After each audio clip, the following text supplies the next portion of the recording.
السلام علیکم ناظرین، جیو پاکستان چینل میں آپ کو خوش آمدید کہتے ہیں اور بات کریں گے آپ کے پسندیدہ اور رمضان کے نہایت مشہور ڈرامے ام عائشہ کے تازہ ترین اپڈیٹس کے حوالے سے۔ اب تک آپ کو کہانی کی تھیم تو سمجھ میں آ گئی ہے۔ اس میں یقینی طور پر رائٹر اور پوری پروڈکشن ٹیم کو اس بات کی داد دینی پڑتی ہے کہ ہمارے معاشرے کی جو فرسودہ رسم و روایات اور رواج شادی بیاہ کی تقریبات کے حوالے سے مشتمل ہو گئے ہیں، ان کو ختم کرنے یا ان کی حوصلہ شکنی کرنے کے لیے اس ڈرامے میں کافی اچھے طریقے سے پیغام دیا گیا ہے ام عائشہ کے ذریعے کہ جب اس کا ولیمہ ہوتا ہے اور فوٹوگرافر ویڈیو بنانے والے اس کو مختلف پوز دینے کے لیے، ڈانس کرنے کے لیے اور دلہا کے قریب آنے کے لیے کہتے ہیں تو وہ ایسا سب کچھ کرنے سے منع کر دیتی ہے، حالانکہ اس کی ساس اس پہ دباؤ ڈالتی ہے کہ شادی بیاہ کی تقریبات میں ویڈیوز تصاویر تو بنتی ہی ہیں، اس میں ساری عمر کی میموریز ہوتی ہیں، ساری دلہنیں یہ کرتی ہیں، تم بھی کر لو، اس میں تم کوئی انوکھی ہو۔ لیکن وہ پھر اس کی آنکھیں نم ہو جاتی ہیں، اس کی آنکھوں میں آنسو آ جاتے ہیں کیونکہ وہ ایسا نہیں کرنا چاہتی۔ اس نے سب کو کہہ بھی دیا تھا کہ میں ایسا نہیں چاہتی، لیکن اس کی ساس کہتی ہے سب کے سامنے میرا تماشا مت بناؤ، سارے گیسٹ دیکھ رہے ہیں۔ پھر اس کے ریسکیو کے لیے دادی سامنے آ جاتی ہیں اور دادی وہی بات کرتی ہیں جو ام عائشہ چاہ رہی ہوتی ہے، تو اس پہ ازمیر کی والدہ ناراض ہو جاتی ہیں اور وہ وہاں سے غصہ کر کے یہ کہہ کے چلی جاتی ہے کہ ٹھیک ہے، مجھے پتہ تھا کہ کوئی میری بات کا اثر کسی پر نہیں ہوگا، آپ لوگوں نے اپنی مرضی کرنی ہے تو کریں۔ اس سے پہلے ولیمے میں جو میلاد کا ماحول تھا وہ بھی سب گیسٹ حیران تھے اور ازمیر کی والدہ بھی حیران تھی کہ یہ ولیمے کے موقع پر کوئی میلاد کی تقریب تھوڑی منعقد کرتا ہے، اگر یہ کرنا تھا تو ایک دن پہلے کر لیتے۔ لیکن دادی نے سارا ارینجمنٹ کیا تھا اور دلہن بھی اس بات پہ خوش تھی اور ازمیر بھی خاموش تھا، جبکہ نوشین ظاہر ہے کہ وہ ناراض تھی اور پھر ازمیر کے والد بھی اپنی بیوی کو منانے کے لیے اس کے پیچھے چلے جاتے ہیں۔ لیکن یہ دکھایا گیا ہے کہ بہت اچھا میسیج دیا گیا ہے کہ فضول کی رسم و رواج اور بے حیائی بڑھانے والی رسم و رواج جو ہے ان سے پہلو طئی کرنی چاہیے، گریز کرنا چاہیے، اور کسی نے تو یہ روایات ختم کرنی ہیں۔ تو یہ اس ڈرامے کے ذریعے میسیج دیا گیا ہے اور ولیمے کی تقریب بہت اچھی سجائی گئی اور بہت اچھے طریقے سے اس کو جو ہے وہ ڈراماٹائز کیا گیا۔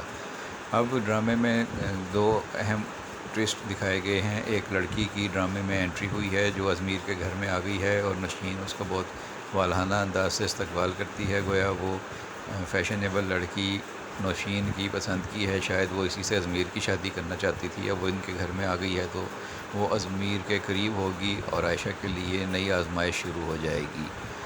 دوسری طرف جب ازمیر کے والد کہتے ہیں ازمیر جاؤ اپنی بیگم کو گھماؤ پھراؤ، اس کو سیر کراؤ، باہر اس کو رات کو کھانا بھی کھلانا، اور نوشین کہتی ہے اچھا اپنی بہو کو تو آپ بہت اجازت دے رہے ہیں گھومنے پھرنے کی اور مجھے تو کبھی لے کر نہیں جاتے، اب میرے لیے تو آپ کے پاس وقت نہیں ہوتا۔ تو عائشہ کہتی ہے اپنی ساس سے کہ آنٹی آپ بھی ہمارے ساتھ چلیں، جس پر ازمیر بھی کہتا ہے کہ ہاں امی آپ بھی ہمارے ساتھ چلیں۔ تو پھر وہ کہتی ہے اب تو مجھے جانا پڑے گا کیونکہ میں اپنے بیٹے کی کوئی بات ٹال نہیں سکتی۔ پھر وہ تیار ہو کر ان کے ساتھ جاتی ہے۔ جب باہر گاڑی میں بیٹھنے لگتے ہیں تو عائشہ اپنی ساس سے کہتی ہے کہ آنٹی آپ آگے بیٹھیے ازمیر کے ساتھ، تو وہ چونک جاتی ہے اور کہتی ہے نہیں نہیں تم آگے بیٹھو ورنہ تم کیا سوچو گی اور بولو گی کہ میں کباب میں ہڈی بن رہی ہوں۔ تو عائشہ کہتی ہے نہیں ایسی کوئی بات نہیں ہے، مجھے تو خوشی ہے کہ آپ ہمارے ساتھ چل رہی ہیں، آپ آگے بیٹھیں۔ لیکن نوشین پیچھے بیٹھتی ہے اور عائشہ کو آگے بٹھا دیتے ہیں۔ گاڑی چلنے لگتی ہے تو عائشہ اپنے شوہر ازمیر سے کہتی ہے کہ سفر کی دعا تو پڑھ لیں۔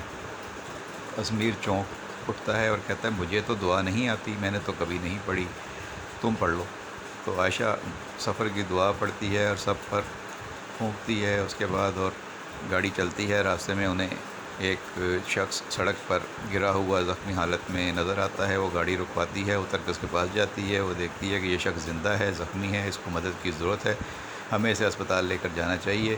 ازمیر اور اس کی والدہ حیران رہتے ہیں، لیکن اس کی والدہ کہتی ہے کہ چھوڑو اس کو یہیں پہ اور ہم اپنے کام سے نکلیں، اپنے کام پہ چلیں۔ لیکن ازمیر کہتا ہے کہ عائشہ ٹھیک کہہ رہی ہے، ہمیں شخص کی مدد کرنی چاہیے، اسپتال لے کر جانا چاہیے۔ پھر وہ اس کی مدد کرتے ہیں، پھر وہ پولیس کیس بن جاتا ہے اور اس میں کافی دیر ہو جاتی ہے اور گھر پہ دادی اور والد پریشان ہو جاتے ہیں کہ ابھی تک آئے کیوں نہیں، اور نشین اس بات پہ خفا ہوتی ہے کہ ہاں اس کے چکر میں ہمیں یہ دیر بھی ہو گئی اور پولیس کے معاملات میں بھی پڑنا پڑا۔ لیکن عائشہ اور ازمیر خوش ہوتے ہیں کہ انہوں نے کسی کی مدد کی۔ ازمیر کو پرانا واقعہ یاد آ جاتا ہے اور وہ پھر دکھایا جاتا ہے کہ اپنے دوست کے ساتھ بیٹھا پرانے واقعے کو یاد کر رہا ہوتا ہے۔ اس کا دوست کہتا ہے کہ تمہارے میرے علاوہ کسی کو یہ نہیں پتہ کہ تم نے وہ ٹکر کی تھی اور تمہاری وجہ سے وہاں پہ صبا بھابھی کے والد کی ڈیتھ ہو گئی تھی. یہ باتیں کر رہے ہوتے ہیں، اچانک سے وہاں پہ عائشہ کمرے میں داخل ہو جاتی ہے اور وہ اسے دیکھ کر چونک اٹھتے ہیں. اب کیا عائشہ نے ان کی باتیں سن لی ہیں، یا عائشہ کو پتہ چل جائے گا کہ اس کا شوہر ہی اس کے والد کا قاتل ہے یا اس کی موت کا ذمہ دار ہے، یا اس نے یہ باتیں نہیں سنی اور یہ صرف ازمیر کا خوف ہے؟ یہ آنے والے مناظر میں پتہ چلے گا. جو اپڈیٹس ہوں گے آپ تک پہنچائیں گے. آپ کو ڈرامہ کیسا لگ رہا ہے اپنی رائے کمنٹ باکس میں ضرور دیجیے گا. بہت شکریہ.